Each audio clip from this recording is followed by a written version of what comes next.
आपने इसको देख के अगर आए हैं तो अब तक हमने जो elasticity of supply and elasticity of demand या प्राइस इलास्टिसिटी ऑफ डिमांड पढ़ी है।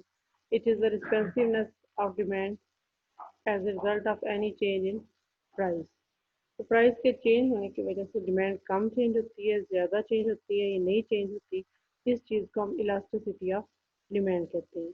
Elasticity of demand for price, elasticity of supply और इनकम इलास्टिसिटी ऑफ डिमांड और क्रॉस इलास्टिसिटी, इन सब का फार्मूला सिंपली उसकी जो बेसिक मतलब है, मीनिंग है, वो सेम ही है कि percentage change in quantity demanded. जिस चीज़ की भी आपने डिमांड की इलास्टिसिटी या सप्लाई की इलास्टिसिटी मालूम करनी है, उसकी क्वांटिटी में जो चेंज आया है उस परसेंटेज चेंज को आप ऊपर लिख लेंगे, और जिस चीज़ की प्राइस या इनकम से की वजह से चेंज आया है उसको आप नीचे लिखेंगे percentage change in price. Simple, अगर आप इलास्टिसिटी कोई चीज़ है जिसको आप एक्स कह रहे हैं, उसकी आपने elasticity of demand as a result of changes in price measure करनी है, तो डिमांड इलास्टिसिटी ऑफ प्राइस से कहते हैं। हम क्या कहेंगे, percentage change in quantity of X divided by percentage change in price of x. इस वैल्यूज को पुट करने के बाद हमारे पास जो रिजल्ट आएगा उसको हम क्या कहते हैं, कोएफिशिएंट ऑफ इलास्टिसिटी। और कोएफिशिएंट ऑफ इलास्टिसिटी जो सिंपल हमने पढ़ा था उसके साथ नेगेटिव साइन आए तो हम उसे इग्नोर कर देते हैं। Elasticity of supply is always positive, और वो भी percentage change in quantity supplied of product x divided by percentage change in price of that good x. अब अगर ये जो आपका कोएफिशिएंट है ये मोर देन वन हो तो आप ये कहेंगे कि अगर डिमांड की इलास्टिसिटी आप निकाल रहे हैं इट इज इलास्टिक डिमांड, और अगर ये लेस देन वन हो तो it is inelastic demand. If it is more than one आप इसे ये कहेंगे कि elastic demand, and if it is equal to one तो आप ये कहेंगे कि डिमांड इज यूनिट इलास्टिक। ये है कॉन्सेप्ट इलास्टिसिटी का। क्योंकि इलास्टिसिटी की कॉन्सेप्ट की ज़रूरत क्या है कि बिजनेसमैन हैं, फर्म्स हैं, अगर उन्होंने किसी चीज़ की प्राइस कम या ज़्यादा करनी है तो उसके नतीजे में वो प्राइस कम करना चाह रहे हैं ताकि डिमांड बढ़े, उनकी सेल ज़्यादा हो। और अगर डिमांड हो ही इन इलास्टिक तो प्राइस कम करने से भी सेल नहीं बढ़ेगी। इसलिए हमें पता होना चाहिए कि किसी चीज़ की elasticity of demand as a result of price कैसी है, इलास्टिक है, इन इलास्टिक है या यूनिट इलास्टिक है।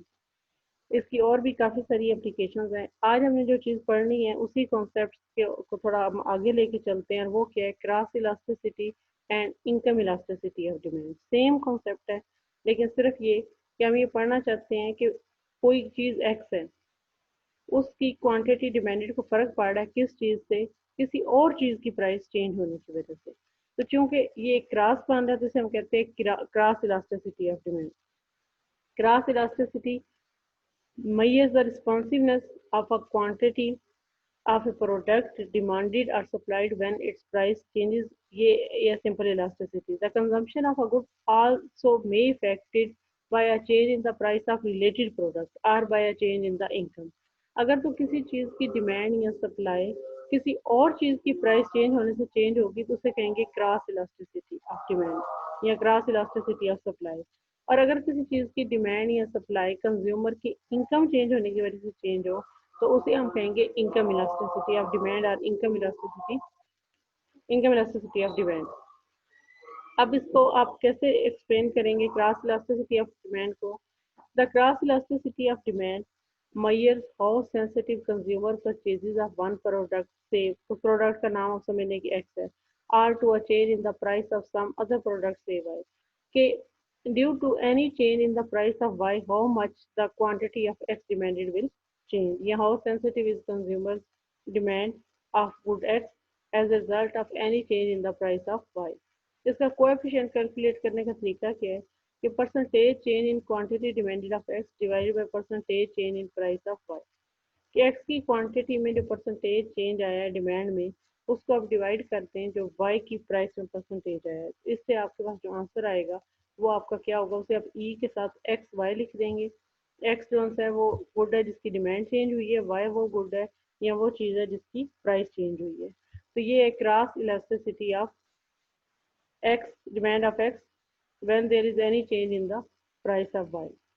अब इस तरह हो, दूसरा ये सिंपल जो इलास्टिसिटी थी उसके हमने ये कहा था कि अगर आपके आंसर के साथ नेगेटिव आए तो आप उसको इग्नोर कर दें, लेकिन जब आप क्रॉस इलास्टिसिटी कैलकुलेट कर रहे होते हैं तो हम उसे इग्नोर नहीं करते।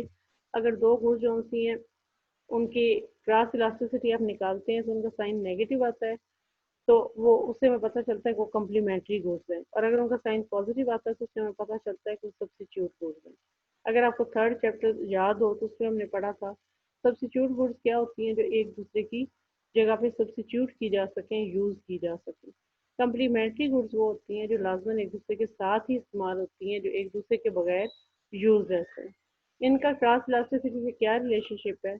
If cross elasticity of demand is positive, it's mean that sale of X, X कोई भी चीज़ है, move in the same direction as the change in the price of Y, then X and Y are substitute goods. For example इन्होंने Evian water कहा हुआ है, आप ये समझ लें कि जिस तरह मिनरल वाटर्स की डिफरेंट ब्रांड्स हैं, नेस्ले और एक्वाफिना हो गया, तो आप अज्यूम करें कि एक्वाफिना और Nestle an increase in the price of the Nestle causes the consumer to buy more of Aquafina. क्योंकि ये एक दूसरे की जगह यूज हो सकते हैं, तो इनमें से एक चीज़ की प्राइस बढ़ने से दूसरी चीज़ की डिमांड बढ़ गई है। यहाँ पर increase in the price of milk pack, you buy more of Alper. तो ये भी एक दूसरे के सब्सिट्यूट है। तो क्योंकि प्राइस एक चीज़ की बढ़ी है, दूसरे की डिमांड बढ़ गई है, दोनों सेम डायरेक्शन में मूव कर रहे हैं, तो दीज गुड्स आर सब्सिट्यूट्स, और इनकी आप क्रॉस इलास्टिसिटी कैलकुलेट करेंगे तो आपका जो कोएफिशिएंट है वो पॉजिटिव आएगा। लेकिन जो कम्प्लीमेंट्री गुड्स होती हैं, these are the goods which go together, and increase in the price of one will decrease the demand for the other. So these two are the complementary goods. For example, the if the decrease the price of the digital camera, it will increase the number of the memory cards जो आप खरीदते हैं। अगर digital कैमरे बहुत सस्ते हो जाए तो चूंकि मेमोरी कार्डों के साथ लाजमन यूज होते हैं, तो उनकी डिमांड बढ़ जाएगी। तो प्राइस किस चीज़ की कम हुई है? कैमराज की। डिमांड किस चीज़ की बढ़ गई है? मेमोरी कार्ड्स की। तो इनकी जो है कि एक चीज़ की प्राइस कम होने से दूसरी चीज़ की डिमांड बढ़ गई है। आंसर के इसके साइन के साथ नेगेटिव साइन आएगा जब आप क्रॉस इलास्टिसिटी कैलकुलेट करेंगे। तो ये क्या गुड्स हैं? कम्प्लीमेंट्री गुड्स, जिनके दरमियान क्रॉस इलास्टिसिटी क्या होती है? नेगेटिव। मतलब अगर आपको मैं क्वेश्चन दूं कि if X and Y are two goods and we calculate the coefficient of elasticity EXY between x and y, and coefficient is a negative, then what will you say? These goods are complementary goods, substitutes goods, independent goods, or what? तो ज़रा इसका correct answer क्या है? Complementary goods. Third पे है independent goods. Independent goods की अगर आप क्रॉस इलास्टिसिटी कैलकुलेट करेंगे तो इट विल बी जीरो और नियर जीरो। एक की प्राइस के चेंज होने से दूसरे की प्राइस को कोई फर्क नहीं पड़ेगा। जैसे मतलब मूंगफली की प्राइस चेंज होने से गर्मियों में जो आम की डिमांड है उससे कोई फर्क नहीं पड़ने लगा।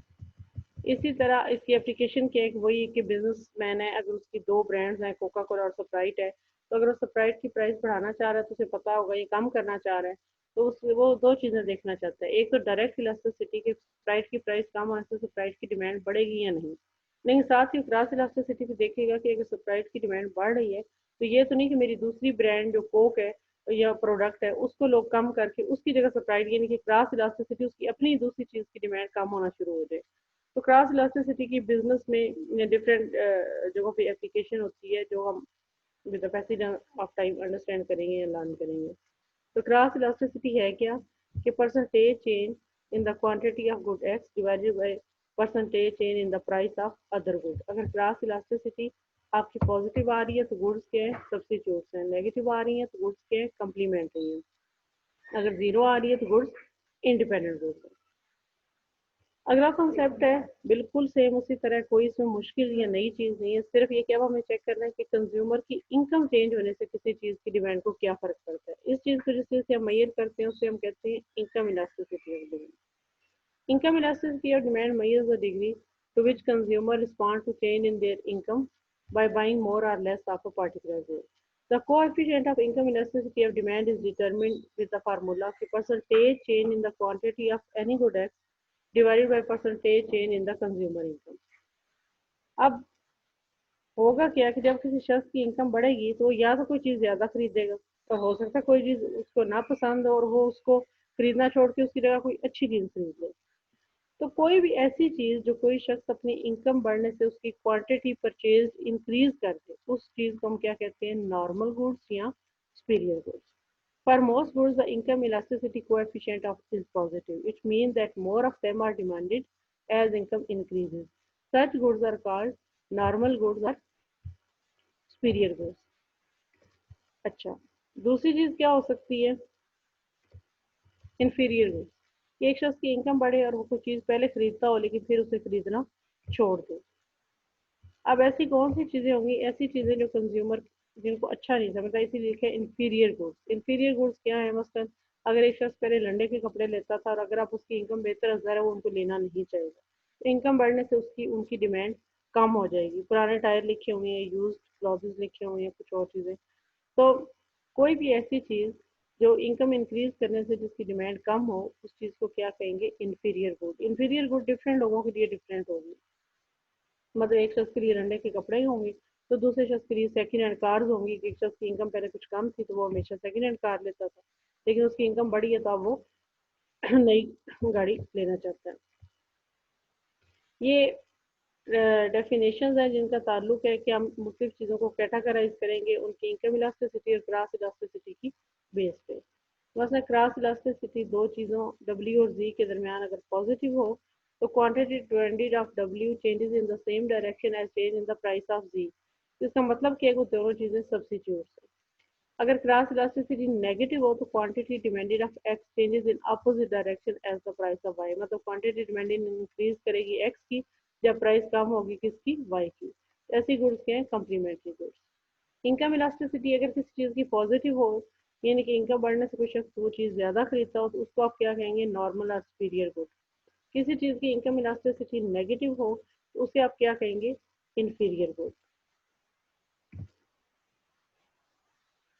अब बच्चों यहाँ तक हमारी इलास्टिसिटी का टॉपिक और डिमांड का टॉपिक खत्म हो गया। आगे हमने कंज्यूमर सरप्लस को थोड़ा बहुत इसको हम करेंगे, और प्रोड्यूसर सरप्लस का ये कॉन्सेप्ट है, और एफिशिएंसी, या मे बी पहले हम कंज्यूमर बिहेवियर देखें।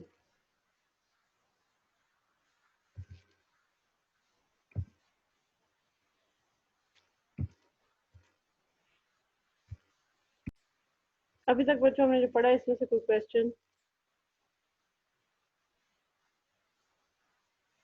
मैम नॉर्मल नो गुड्स का मैम। एक दफा रिपीट कर दें।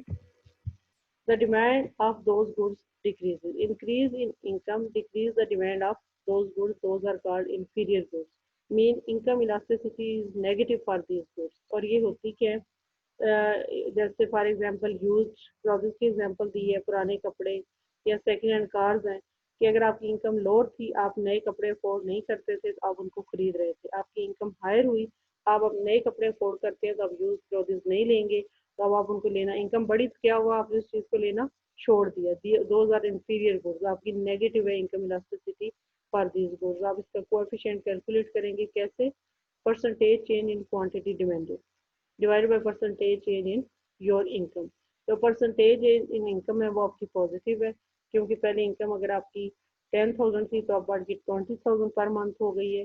और उन चीज़ों की डिमांड के पहले आप अगर उसमें से 100-200 रुपीज़ के सेकेंड हैंड क्लॉथेज लेते थे, तो अब आपने बिल्कुल ज़ीरो कर दिया है, या आप 5-10 रुपए कोई ले रहे हैं, तो वो उसका जो आंसर होगा कि new quantity minus old quantity divided by old quantity, तो वो जो परसेंटेज निकलेगी वो नेगेटिव होगी, तो वो गुड्स होंगी इंफीरियर गुड्स।